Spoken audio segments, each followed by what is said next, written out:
Baik, Assalamualaikum warahmatullahi wabarakatuh. Di sini kami dari kelompok 10 akan presentasikan mengenai CH16 Kualitatif Data Analisis.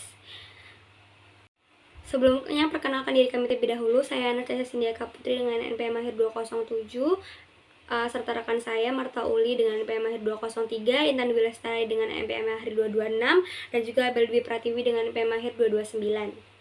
Baik, yang pertama kita akan membahas mengenai introduction atau pendahuluan. Data kualitatif itu berbentuk kata seperti catatan wawancara, transkrip, jawaban open-ended, postingan internet, atau artikel berita. Sumber data itu dapat berasal dari individu, kelompok, dokumen perusahaan, pemerintah, dan juga internet. Tujuan dari analisis data kualitatif adalah membuat kesimpulan yang valid dari kumpulan data yang sangat besar. Tidak seperti analisis kuantitatif, data kualitatif itu tidak memiliki aturan analisis yang baku. Pendekatan yang digunakan dalam bab ini itu mengikuti Miles Hubner 1994 yang menyatakan bahwa ada 3 langkah utama analisis data kualitatif. Yang pertama adalah data reduction, 2 data display, yang ketiga adalah drawing conclusion. Baik, yang pertama di sini kita akan membahas mengenai the important step in qualitative data analysis atau 3 step-step yang penting dalam kualitatif data analisis. Yang pertama itu kita akan bahas mengenai data reduction atau reduksi data. Itu adalah proses memilih, menyederhanakan, mengkode, dan mengkategorikan data sehingga lebih mudah dianalisis. Yang pertama itu coding atau pemberian kode. Coding adalah proses analitis untuk mengurangi, menyusun ulang data agar muncul pola dan juga teori. Kode berupa label yang diberikan pada unit teks berdasarkan tema atau ide tertentu. Proses coding bersifat iteratif, artinya penelitian itu dapat berulang kali kembali ke data untuk memperbaiki pemahamannya. Lalu ada unit coding. Unit coding itu adalah unit analisis dapat berupa kata, kalimat, paragraf, ataupun tema. Tema adalah satu pernyataan atau gagasan tentang suatu objek. Satu insiden bisa mengandung banyak tema. Contohnya seperti pelanggan menunggu tagihan yang tak datang. Tema 1, janji layanan tidak ditepati. Tema 2, kurang perhatian dari pelayan. Lalu yang kedua adalah categorization atau pengkategorian. Setelah coding, data disusun dalam kategori dan subkategori. Kategori dapat dibangun induktif dan juga deduktif. Induktif sendiri jika tidak ada teori awal atau grounded teori. Lalu deduktif berdasarkan teori awal lalu disesuaikan selama analisis. Kategori dapat berubah selama penelitian karena proses analisis itu iteratif. Lalu yang ketiga adalah quantification atau opsional. Jumlah kemunculan tema dapat dihitung untuk mengetahui pentingnya suatu tema dalam data. Di sini juga ada contohnya. Seperti dalam studi tentang kemarahan pelanggan, data direduksi menjadi 886 perilaku kritis dari 600 insiden. Data dikelompokkan menjadi kategori besar seperti unreliability atau ketidakandalan layanan, inaccessibility atau kesulitan mengakses layanan, company policies atau kebijakan perusahaan, interaction failures atau kegagalan hubungan interpersonal, outcome failures atau kegagalan hasil, dan juga yang terakhir adalah inadequate responses to service failures atau respon buruk terhadap keluhan. Lalu di sini ada 3 important step lagi, yaitu yang B, yaitu data display. Data display ini itu merupakan penyajian data yang telah direduksi perlu ditampilkan secara teratur agar penelitian itu dapat melihat pola dan juga hubungan. Bentuk display ini bisa berubah matriks, tabel, diagram, grafik, kutipan penting. Display itu membantu penelitian mengorganisasi data sebelum menarik kesimpulan. Pada studi contoh, penelitian itu menggunakan matriks yang memuat kategori, definisi, dan juga jumlah kemunculan, persentase, serta contoh dari perilaku.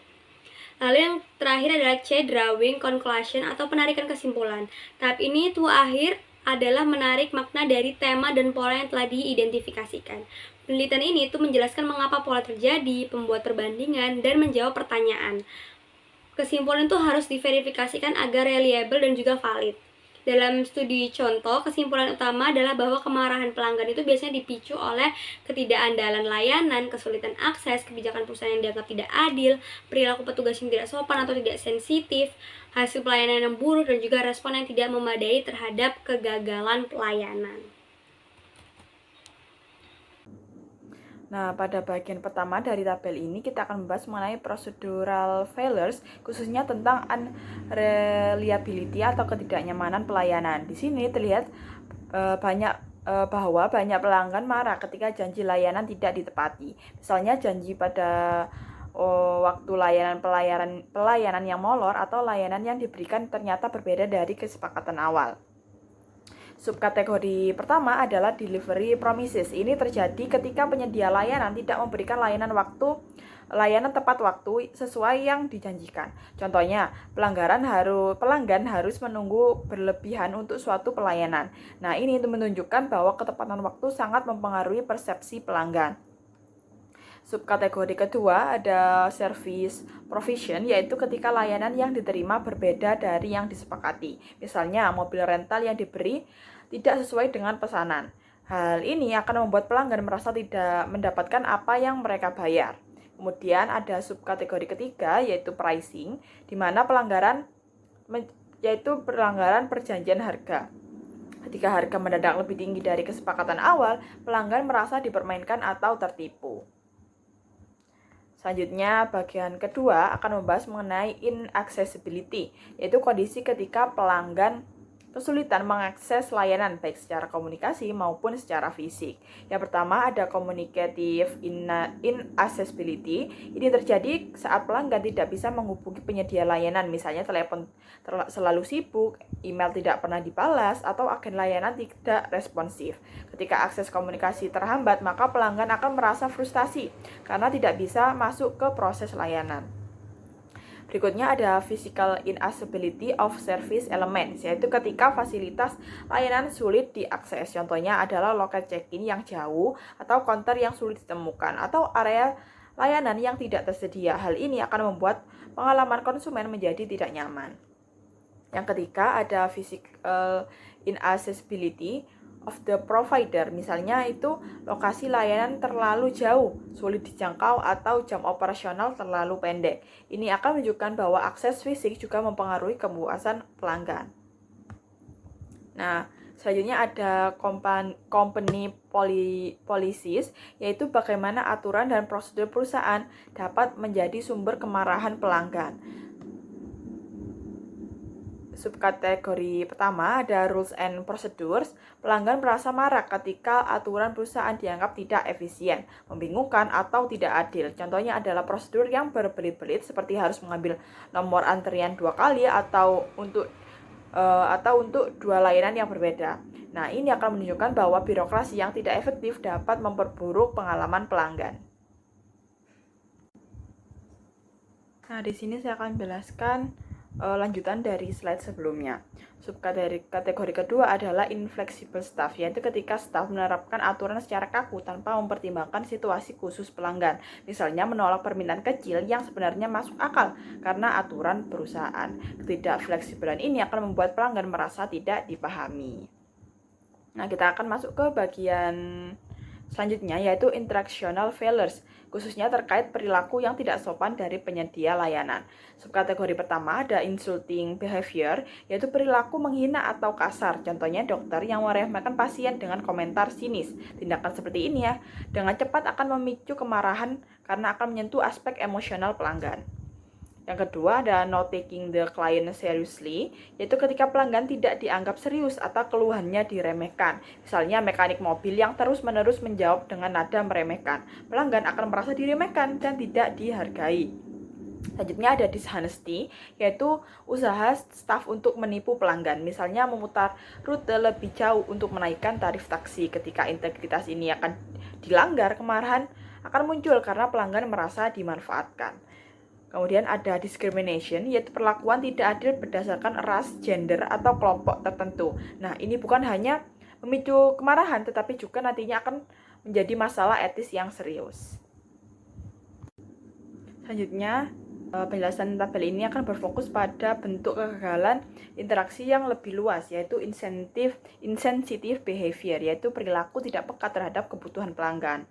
Subkategori yang pertama ada unresponsive unresponsiveness, yaitu ketika pelanggan lambat atau bahkan tidak merespon pelanggan sama sekali. Contohnya kasir yang melihat pelanggan tetapi tidak menunjukkan niat untuk melayani. Nah, ini akan membuat pelanggan merasa tidak dihargai. Ada subkategori kedua, yaitu incomplete or incorrect information. Ini terjadi ketika karyawan memberikan informasi yang salah, tidak lengkap, atau tidak jelas. Misalnya pelanggan tidak diberitahu alasan pesawat tidak tersedia. Ketidakjelasan seperti ini akan meningkatkan kecemasan dan kemarahan pelanggan. Selanjutnya ada inaccuracy with personal data, yaitu kesalahan dalam menangani informasi pribadi pelanggan, seperti hilangnya formulir atau data yang tidak tercatat. Nah, ini akan membuat pelanggan kehilangan kepercayaan pada profesionalitas layanan.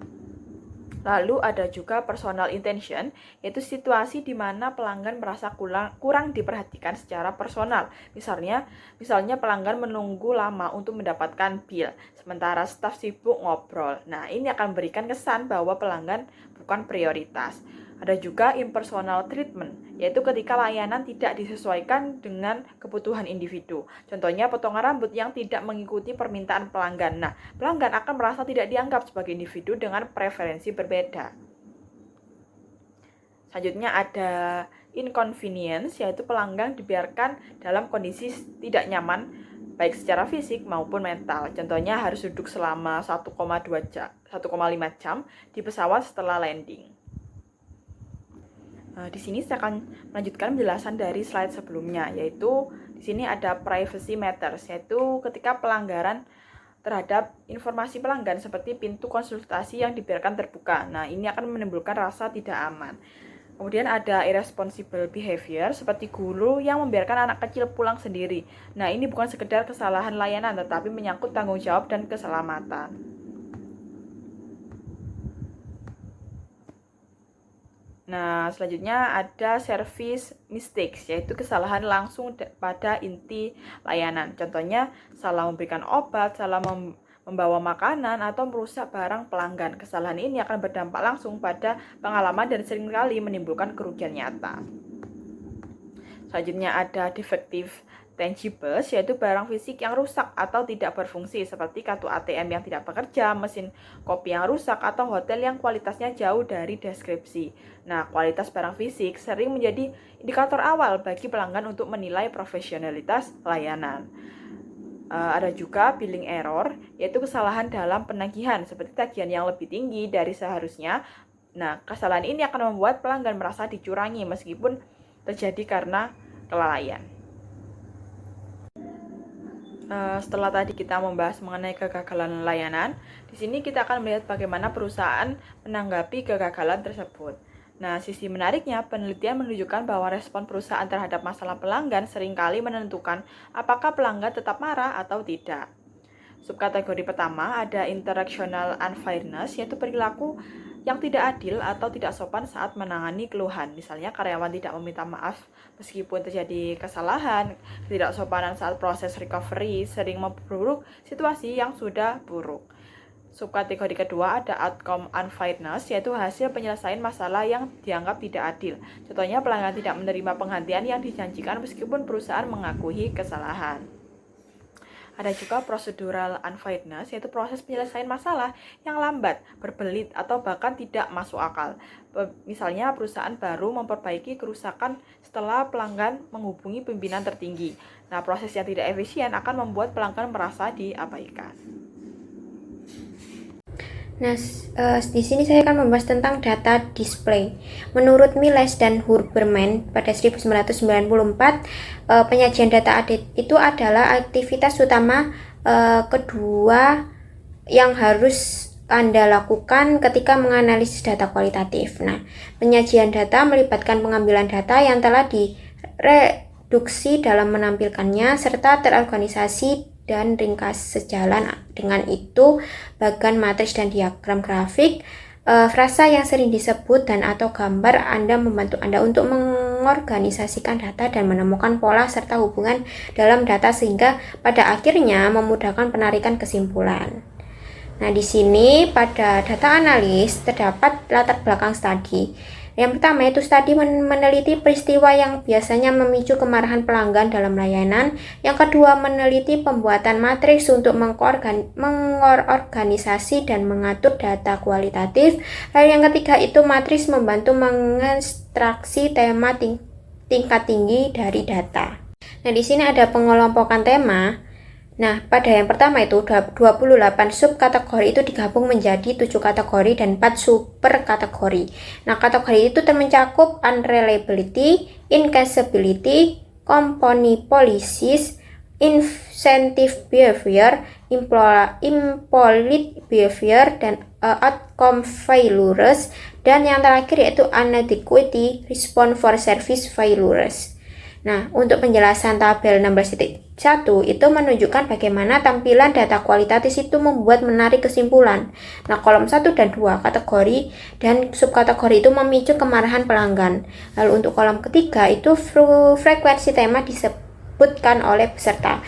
Lalu kolom keempat itu persentase kemunculan tema dibanding total tema itu 885. Nah, untuk kolom 5 itu persentase peserta yang menyebutkan kategori atau subkategori tertentu. Untuk kolom 6 dan 7 itu distribusi insiden yang melibatkan satu atau lebih faktor, dan kolom 8 itu contoh perilaku kritis atau verbatim dari penyedia layanan. Selanjutnya di sini ada penarik kesimpulan. Menarik kesimpulan itu adalah aktivitas analisis terakhir dalam proses analisis data kualitatif. Ini adalah inti dari analisis data. Pada titik-titik inilah Anda menjawab pertanyaan peneliti dengan menentukan tema-tema yang teridentifikasi, dengan memikirkan penjelasan untuk pola dan hubungan yang diamati, atau dengan membuat kontras dan perbandingan. Nah, untuk pembahasan diskusi, ini ada pentingnya mengidentifikasi pemicu kemarahan. Nah, yang pertama itu mengidentifikasi peristiwa yang memicu kemarahan pelanggan saat penting untuk memahami emosi ini. Yang kedua, bagi manajemen perusahaan jasa memahami perilaku layanan yang memicu kemarahan adalah hal krusial. Lalu yang ketiga itu studi ini tuh meneliti peristiwa yang menyebabkan kemarahan pelanggan dalam layanan. Nah, temuan utama studi ini tuh menggambarkan gambaran yang jelas mengenai penyebab kemarahan pelanggan. Terdapat 7 kategori peristiwa memicu kemarahan, yaitu ketidakkandalan, tidak mudah diakses, kebijakan perusahaan atau kegagalan prosedural, perilaku tidak sensitif, perilaku tidak sopan atau kegagalan interaksional, kegagalan hasil, dan yang terakhir itu tanggapan yang tidak memadai terhadap kegagalan layanan. Setiap kategori dapat memicu penyebab kemarahan, namun banyak insiden melibatkan lebih dari satu faktor. Nah, implikasi bagi pemasaran jasa yaitu pertama, temuan memperluas peneliti terhadap mengenai kegagalan layanan inti dan waktu tunggu. Lalu yang kedua itu menyebab kemarahan pelanggan, tema ternyata lebih luas dari yang biasanya diteliti. Lalu yang ketiga itu studi ini tuh memberikan arahan bagi manajemen seperti memperbaiki aksesibilitas layanan. Yang kedua itu melatih staf agar tidak bersikap tidak sensitif atau tidak sopan. Lalu yang ketiga itu memotivasi staf agar memberi layanan dengan baik. Nah, yang terakhir itu peningkatan perilaku karyawan dapat membantu mengurangi kemarahan pelanggan. Nah, hubungan dengan peneliti sebelumnya itu apa? Nah, hasil peneliti sejalan dengan studi yang mengidentifikasi pengalaman layanan yang mengecewakan pelanggan. Namun, peneliti ini tuh menemukan aspek tambahan. Yang pertama itu banyak insiden kemarahan terkait prosedur atau aturan perusahaan yang dianggap tidak adil. Lalu yang kedua itu lebih dari 20% laporan kemarahan itu pelanggan berasal dari faktor ini, dan belum banyak dibahas dalam penelitian terdahulu. Ya, nah yang terakhir itu studi ini tuh memperluas dan memperkuat model teoritis sebelumnya dibanding layanan dan retail. Sekarang kita masuk ke reliability and validity in qualitative research, di mana dalam penelitian kualitatif itu konsep reliabilitas dan validitas itu memiliki makna yang berbeda dibandingkan dengan penelitian kuantitatif. Nah, tujuan utamanya itu bukan mengukur konsistensi secara angka angka, tetapi memastikan bahwa temuan penelitian itu dapat dipercaya atau trustworthy dan sesuai dengan realitas yang diteliti. Yang pertama itu ada reliability atau keandalan, di mana reliabilitas dalam konteks kualitatif itu menekankan pada konsistensi proses penelitian, bukan kesamaan hasil. Nah, keandalan itu dicapai apabila yang pertama, prosedur pengumpulan data dijelaskan dengan jelas, peneliti menggunakan pendekatan yang stabil dan transparan, dan interpretasi yang didukung oleh bukti yang cukup dari data lapangan. Nah, catatan lapangan yang rinci, rekaman wawancara, dan dokumentasi proses coding akan membantu meningkatkan reliabilitas. Yang kedua, yaitu ada validity atau keabsahan dan kredibilitas. Nah, validitas dalam penelitian kualitatif itu berkaitan dengan kredibilitas, keaslian, dan kedalaman pemahaman terhadap fenomena. Beberapa strategi untuk meningkatkan validitas antara lain, yang pertama ada triangulasi atau menggunakan banyak sumber atau metode. Yang kedua, membuat member checking, yaitu mengonfirmasi hasil kepada peserta. Yang ketiga yaitu prolog engagement, yang dimana peneliti cukup lama berada di lapangan. Yang terakhir itu ada tick description atau deskripsi konteks yang rinci. Nah, dengan demikian, validitas dipahami sebagai kemampuan penelitian yang menggambarkan kenyataan sosial secara akurat dan bermakna. Misalnya kita masuk ke other methods of gathering and analyzing qualitative data, yang mana selain wawancara dan observasi, file tersebut menjelaskan bahwa data kualitatif itu dapat dikumpulkan dan dianalisis melalui berbagai metode lain yang membantu memperkaya pemahaman peneliti terhadap fenomena. Nah, metode-metode ini meliputi yang pertama ada focus group, yang dimana diskusi kelompok terarah yang melibatkan beberapa peserta dengan panduan moderator. Nah, metode ini efektif untuk menangkap berbagai perspektif, dinamika kelompok, dan opini yang muncul secara spontan. Yang kedua ada dokumen dan textual materials, yang dimana peneliti itu dapat menganalisis dokumen seperti laporan, arsip, surat, artikel, atau catatan organisasi. Nah, analisis dokumen membantu memahami konteks, sejarah, dan pola komunikasi dalam suatu kelompok atau lembaga. Yang ketiga ada audiovisual materials, yang dimana merupakan seperti foto, video, atau rekaman audio dapat digunakan berbagai sumber data untuk melihat ekspresi, interaksi, dan perilaku yang tidak selalu terlihat melalui transkrip teks saja. Yang keempat itu ada case studies, yang dimana pendekatan studi kasus memungkinkan peneliti menggali suatu fenomena secara sangat mendalam melalui berbagai jenis data sehingga menghasilkan pemahaman holistik. Dan terakhir itu ada content analysis dan thematic analysis, yang merupakan dua metode analisis yang seperti content analysis itu seperti mengidentifikasi pola, tema, dan makna dalam teks, sedangkan thematic analysis yaitu mengelompokkan data ke dalam tema-tema penting. Nah, ini memberikan struktur agar data dapat dianalisis secara sistematis. Metode tambahan ini akan memberikan fleksibilitas dan membantu peneliti memperoleh gambaran yang lebih kaya tentang fenomena yang sedang diteliti. Data in qualitative research, yang mana big data dalam konteks penelitian kualitatif itu merujuk pada volume besar data digital yang berasal dari berbagai platform, terutama media sosial, rekam jejak aktivitas digital, database online, komunikasi elektronik, ataupun konten internet dalam jumlah masif. Nah, ini yang pertama itu ada karakteristik dari big data itu sendiri, di mana big data itu memiliki 3 ciri utama. Yang pertama ada volume, yang merupakan data dalam jumlah sangat besar. Yang kedua ada variety, yaitu bentuk data beragam seperti teks, gambar, komentar, ataupun interaksi.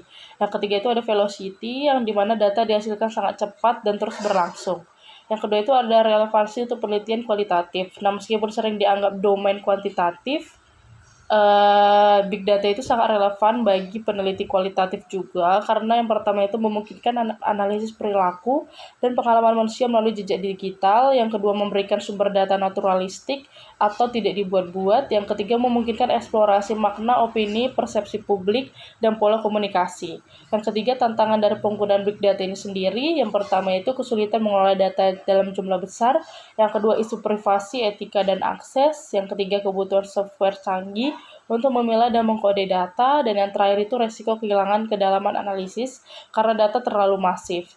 Nah, dengan dukungan teknologi dan teknik analisis kualitatif yang tepat, big data itu dapat menghasilkan wawasan yang sangat kaya mengenai fenomena sosial kontemporer. Sekian presentasi dari kami. Jika ada salah kata, kami mohon maaf. Wassalamualaikum warahmatullahi wabarakatuh.